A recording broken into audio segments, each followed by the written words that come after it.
नमो तस्सै भगवतो अरहतो सम्मा सम्बुद्धस्सै नमो तस्सै भगवतो अरहतो सम्मा सम्बुद्धस्सै नमो तस्सै भगवतो अरहतो सम्मा सम्बुद्धस्सै। नमस्ते भारतवासियों, धम्म ज्ञान चैनल पर आपका सहर्ष स्वागत है। आपका दिन मंगलमय हो। भवतु सब्बा मंगलम। आज के वीडियो में हम विनय पिटक के चुल्लपग्ग के खम्मकंदक में आए आपत्ति न देखने से उत्प्रेक्षणीय कर्म की आरंभ कथा, आपत्ति से प्रतिकार न करने से उत्प्रेक्षणीय कर्म, बुरी धारणा न छोड़ने से उत्प्रेक्षणीय कर्म के बारे में जानकारी देंगे। वीडियो अंत तक देखिए और ज्यादा से ज्यादा शेयर करें। तो शुरू करते हैं। आपत्ति न देखने से उत्प्रेक्षणीय कर्म। आपत्ति न देखने से उत्प्रेक्षणीय कर्म दंड के आरंभ की कथा। उस समय तथागत बुद्ध कौशाम्बी के घोषिताराम विहार में विहार करते थे। उस समय आयुष्मान छन्न आपत्ति मतलब अपराध करके उस आपत्ति को देखना नहीं चाहते थे। जो वह अल्पेच्छ भिक्खु थे वे हैरान होते थे, कैसे आयुष्मान छन्न आपत्ति करके उसको देखना नहीं चाहते। तब भिक्खुओं ने तथागत बुद्ध से यह बात कही। फटकार कर धम्मीय कथा कह तथागत बुद्ध ने भिक्खुओं को संबोधित किया।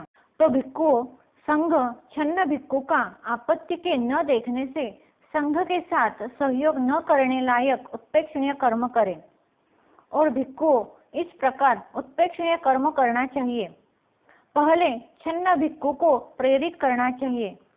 आपत्ति का आरोप करके चतुर समर्थ भिक्खु संघ को सूचित करें। ज्ञप्ति, अनुश्रवण और धारणा से दोष निश्चित करना। भिक्खु सारे आवास में कह दो कि आपत्ति के न देखने के लिए छन्न भिक्खु का संघ के साथ सहयोग न होने लायक उत्प्रेक्षणीय कर्म हुआ है। भिक्खुओं तीन बातों से युक्त उत्प्रेक्षणीय कर्म अधम्म कर्म कहा जाता है। पहला, सामने नहीं किया गया होता। दूसरा, बिना पूछे किए गया होता है। तीसरा, बिना प्रतिज्ञा मतलब स्वीकृति कराए किया गया होता है। भिक्खुओं उस अपराध के दंड के लिए पहला, झगड़ा, विवाद, बकवास करने वाला। दूसरा, बाल, अचतुर, हमेशा अपराध करने वाला, उपदान मतलब आचार रहित होता है। तीसरा है, प्रतिकूल, गृहस्थ के सानिध्य में संयुक्त होकर रहता है। बाकी सब पिछले प्रकरण के जैसे ही है। आपत्ति के प्रतिकार न करने से उत्प्रेक्षणीय कर्म। आपत्ति के प्रतिकार न करने से उत्प्रेक्षणीय दंड के आरंभ की कथा। उस समय तथागत बुद्ध कौशाम्बी के घोषिताराम में विहार करते थे। उस समय छन्न आपत्ति करके उस आपत्ति का प्रतिकार करना नहीं चाहते थे। उसके लिए तथागत बुद्ध ने बताई हुई विधि पिछले प्रकरण जैसे ही है। उत्प्रेक्षणीय अपराध कैसे होते हैं यह भी पिछले प्रकरण जैसा ही है। उसी प्रकार उत्प्रेक्षणीय दंड देने लायक व्यक्ति भी वही है और उसके लक्षण भी पिछले प्रकरण जैसे ही समान है। वैसे ही दंडित व्यक्ति के कर्तव्य 43 प्रकार के कर्म करने वाला उसके लायक है, इसलिए उसे यह कर्म नहीं करने चाहिए। पहला, उपसंपदा न देना। दूसरा, निश्रय न देना। तीसरा, श्रामणेर से सेवा न लेना। चौथा, भिक्खुनी को उपदेश न करना। पांचवा, सम्मति मिलने के बाद भी भिक्खुनी को उपदेश न करना। छठा, संघ ने जिस आपत्ति के लिए दंड दिया है उस आपत्ति को दोबारा न करना। सातवां, उसके जैसे आपत्ति को न करना। आठवां, उससे बुरी आपत्ति को भी न करना। नौवां, न्याय की निंदा न करना। 10वां न्याय करने वाले की भी निंदा न करना। 11वां दंड रहित भिक्षुओं को अभिवादन करना। 12वां प्रत्युत्थान करना। 13वां है हाथ जोड़ना। 14वां कुशल प्रश्न पूछना। 15वां आसन की व्यवस्था करना।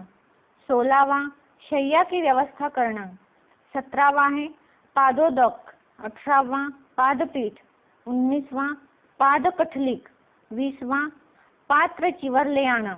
21वां प्रकृतात्मक भिक्षु से सेवा लेना। 22वां प्रकृता भिक्षु पर शीलत्म भ्रष्टता को दोष न लगाना। 23वां आचार भ्रष्टता का दोष लगाना। 24वां बुरी जीविका चलाने का दोष लगाना। 25वां भिक्षुओं में फूट डालना। 26 गृहस्थ का वेश धारण करना। 27 तीर्थकों का वेश धारण करना। 28 तीर्थक का खानपान करना। 29 भिक्षुओं के खानपान का सेवन न करना। 30 भिक्षु शिक्षा न लेना। 31 प्रकृतात्मक भिक्षु के साथ आवास में रहना। 32 एक छप्पर वाले अनावास में रहना। 33 एक छप्पर वाले आवास या अनावास में रहना। 34 प्रकृतात्मक भिक्षु को देख आसन से नहीं उठता। 35 प्रकृतात्मक भिक्षु को हमेशा नाराज करता है। 36 प्रकृतात्मक भिक्षु के उपसद को स्थगित करता है। 37 प्रवारणा को स्थगित करता है। 38 फटकारने लायक काम करता है। 39 अनुवाद प्रस्थापित करता है। 40 अवकाश करता है। 41 प्रेरणा करता है। 42 स्मरण करता है। 43 भिक्षुओं के साथ संप्रयोग करता है। बुरी धारणा न छोड़ने से उत्प्रेक्षणीय कर्म। उस समय तथागत बुद्ध श्रावस्ती में अनाथ पिंडक के आराम जेतवन में विहार करते थे। उस समय गंधबाधी पुष्प मतलब भूतपूर्व गंधबाधी गिद्ध मारने वाला अरिष्ट भिक्षु को ऐसी बुरी दृष्टि मतलब धारणा मत उत्पन्न हुई थी।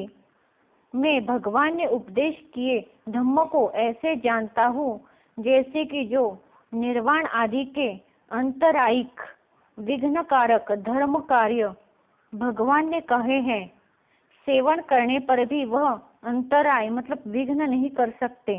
तब वे भिक्षु जहाँ अरिष्ट भिक्षु था वहां गए।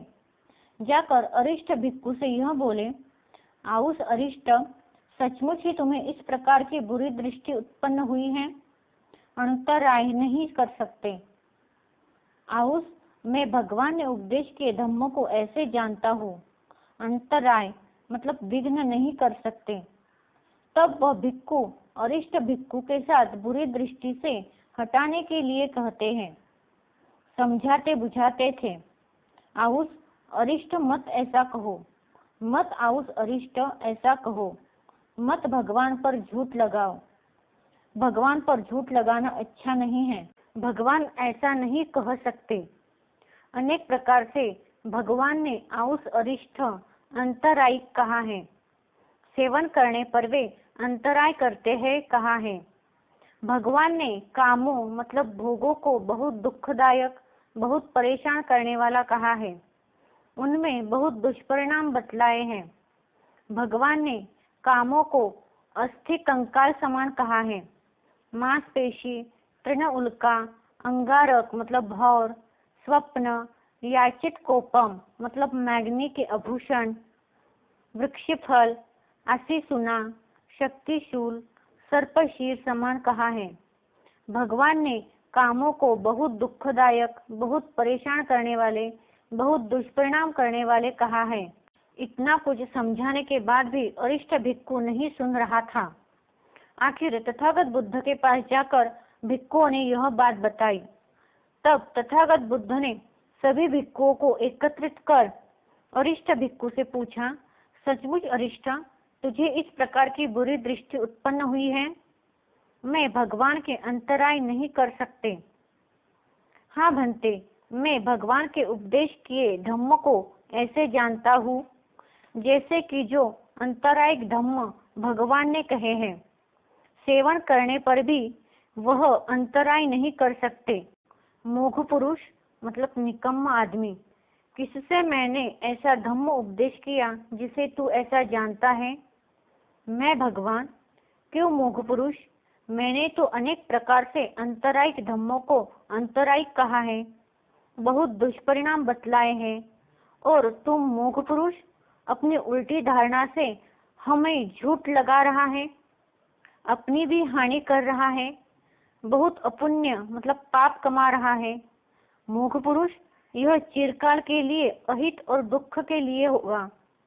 मूढ़ पुरुष, न यह अप्रसन्न को प्रसन्न करने के लिए है।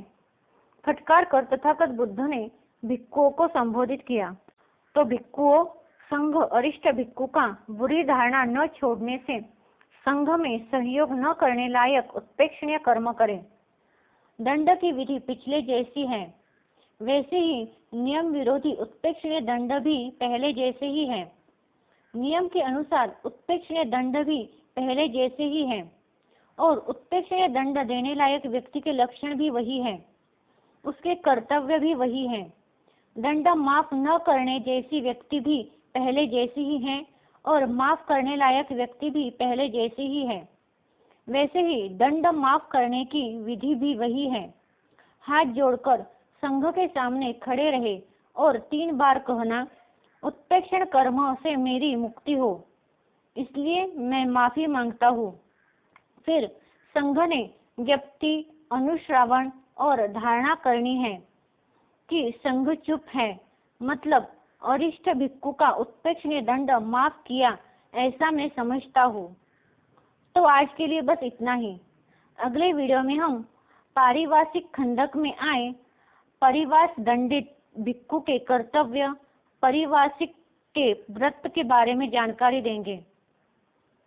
अगर आपको यह वीडियो अच्छा लगा तो धम्म ज्ञान चैनल को सब्सक्राइब, लाइक, शेयर, कमेंट करना मत भूलिए।